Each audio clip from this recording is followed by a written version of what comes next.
First of all, हम लोग stock market में काम क्यों करते हैं? सिंपल सी बात है, पैसा कमाने के लिए। तो आखिर पैसा कैसे बनेगा? तो इसका जवाब है ईटीएफ से। हाँ, सही सुना आपने, ईटीएफ से। लेकिन ऐसे ही नहीं बन जाएगा, इसमें भी आपको नॉलेज, डिसिप्लिन और पेशेंस को ध्यान में रखते हुए अच्छी स्ट्रेटजी के साथ काम करना पड़ेगा, तभी बनेगा। अच्छा, क्या आपने कभी सोचा है कि ज्यादातर लोग स्टॉक मार्केट से पैसा क्यों नहीं बना पाते? तो इसका जवाब यह है, क्योंकि आज भी लोगों को उन्हीं पुराने पैटर्नों पर चलना है, पुराने सिद्धांतों पर चलना है। जल्दी पैसा बनाना है, खरगोश की तरह जल्दी सक्सेस होना है। अरे भाई, आप अभी भी उन्हीं पुरानी चीजों पर अटके पड़े हो। स्टॉक्स में इन्वेस्ट करना, लोगों को देख देख कर फ्यूचर ऑप्शन करना। जब समय के साथ चीजें अपडेट हो रही हैं, बदल रही हैं, तो आप खुद को अपडेट क्यों नहीं करते?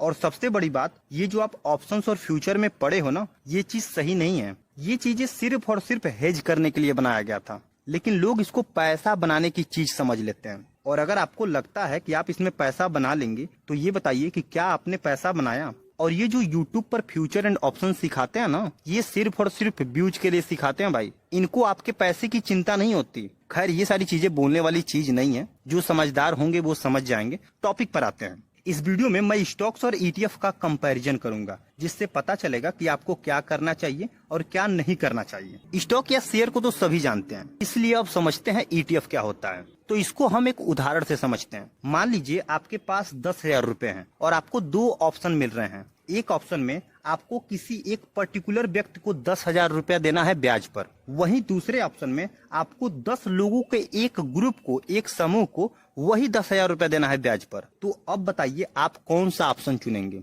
तो जो समझदार होंगे वो दूसरे ऑप्शन को चुनेंगे, क्योंकि किसी एक पर्टिकुलर व्यक्ति को पैसा देने में रिस्क ज्यादा है, क्योंकि वह भाग भी सकता है, वह खराब भी निकल सकता है। वहीं एक ग्रुप को पैसा देने में रिस्क कम हो जाता है, क्योंकि अगर उस ग्रुप में 1-2 खराब भी हो जाते हैं, तब भी बाकी लोग उस पैसे को दे देंगे। बस ऐसा ही कुछ होता है ईटीएफ। जैसे आप किसी पर्टिकुलर स्टॉक्स में पैसा लगाते हैं, तो आप किसी एक व्यक्ति को पैसा दे रहे हैं, एक पर्टिकुलर कंपनी को पैसा दे रहे हैं। वहीं ईटीएफ कई सारे कंपनियों का एक ग्रुप होता है, जिसमें कुछ निश्चित टाइम के बाद खराब स्टॉक्स को निकाल दिए जाते हैं और अच्छे स्टॉक को उसमें डाल दिए जाते हैं। तो ईटीएफ के कंडीशन में आपका पैसा उन 10 लोगों के ग्रुप में जाता है, जिससे रिस्क बहुत कम हो जाता है। ईटीएफ किसी इंडेक्स पर बेस्ड होता है, जैसे निफ्टी 50, बैंक निफ्टी, सेंसेक्स आदि। ईटीएफ कई सारे स्टॉक्स का गुच्छा होता है, या फिर आप कई सारे स्टॉक्स का टोकरी बोल सकते हैं। इसके साथ ही गोल्ड और सिल्वर के भी ईटीएफ आते हैं, सोने और चांदी के भी ईटीएफ आते हैं। इस पर मैंने ऑलरेडी वीडियो बना रखा है,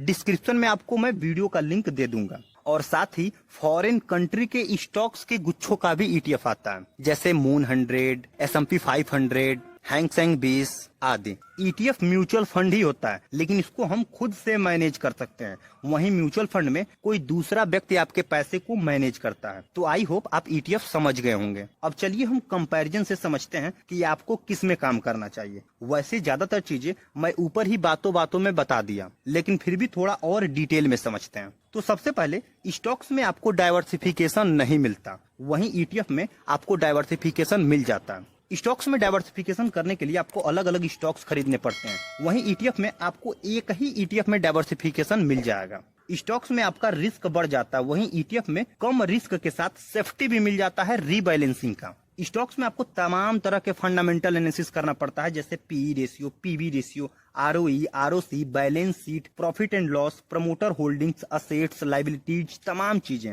वहीं ईटीएफ में आपको ऐसा कुछ नहीं करना होता, क्योंकि ऑलरेडी उसमें अच्छे फंडामेंटल वाले स्टॉक ही होते हैं, और जब उनके फंडामेंटल्स खराब होते हैं तो एक निश्चित टाइम के बाद उन्हें बदल दिए जाते हैं। इसमें बस आपको ईटीएफ की बेसिक नॉलेज पता होना चाहिए, जैसे volume, iNAV, expense ratio, tracking error, AUM size आदि। इसके साथ ही थोड़ा बहुत रिसर्च कि आप कौन से ईटीएफ में इन्वेस्ट कर रहे हैं, या फिर वो ईटीएफ किस चीज से संबंधित है। और इन सारी चीजों को जानना बहुत ही सिंपल और आसान होता है। स्टॉक यानी शेयर कल को खराब भी हो सकते हैं, उसके फंडामेंटल खराब भी हो सकते हैं, कंपनी डूब भी सकती है, कंपनी भाग भी सकती है। वहीं ईटीएफ में ऐसा कुछ नहीं होता, क्योंकि यह खुद को समय के साथ अपडेट करता रहता है। जैसे आप स्टॉक को जब चाहे तब खरीद सकते हैं, वैसे ही आप ईटीएफ को भी जब चाहे तब खरीद सकते हैं। ये टोटली शेयर जैसा ही होता है। आप ऐसे समझ सकते हैं कि ईटीएफ स्टॉक ही है, लेकिन इसमें म्यूचुअल फंड जैसी सेफ्टी मिल जाता है, डाइवर्सिफिकेशन मिल जाता है, और भी तमाम चीजें जो मैं आपको इसमें बता रहा हूँ। स्टॉक्स में डिविडेंड अलग से मिलते हैं, वहीं ईटीएफ में भी डिविडेंड मिलता है, लेकिन वह डिविडेंड उसी में मर्ज हो जाता है, जिसको टोटल रिटर्न बोला जाता है। आप चाहें तो निफ्टी की 1 सालों का रिटर्न तथा निफ्टी 20 जो कि निफ्टी का ईटीएफ है,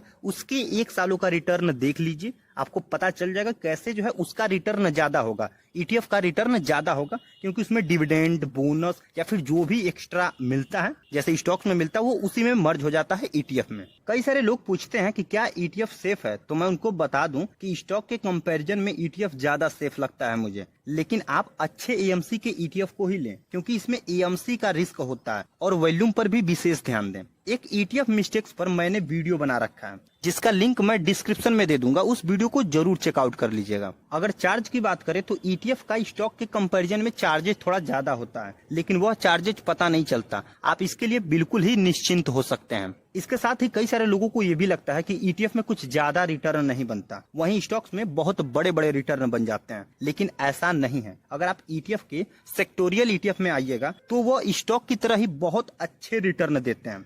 सेक्टोरियल यानी उसमें एक ही सेक्टर के स्टॉक होंगे। इसके अलावा अन्य ईटीएफ भी बहुत बढ़िया रिटर्न देता है। इसके साथ ही कई सारे लोग स्टॉक को मार्जिन में खरीदते हैं, तो वो ईटीएफ को भी खरीद सकते हैं, क्योंकि ईटीएफ में सारा प्रोसेस स्टॉक की तरह ही होता है। हैरानी की बात यह है कि आज भी अमेरिका जैसे बड़े देशों में ज्यादातर इन्वेस्टर ईटीएफ में ही काम करते हैं, लेकिन इंडिया में यह संख्या अभी भी बहुत कम है, क्योंकि लोगों को नॉलेज की बहुत कमी है। तो मैं आशा करता हूं कि आप समझ गए होंगे कि आपको किस में काम करना चाहिए। मैं फुली ईटीएफ का ही निवेशक हूं और मैं जो करता हूं वही अपने ऑडियंस को बताता हूं, बाकी लोगों की तरह नहीं कि मैं व्यूज के लिए कुछ भी बताऊं। अगर यह वीडियो इन्फॉर्मेटिव लगा हो तो वीडियो को लाइक कर दीजिएगा, हमसे जुड़ने के लिए चैनल को सब्सक्राइब कर दीजिएगा। मिलते हैं किसी नेक्स्ट वीडियो में, तब तक के लिए राधे राधे।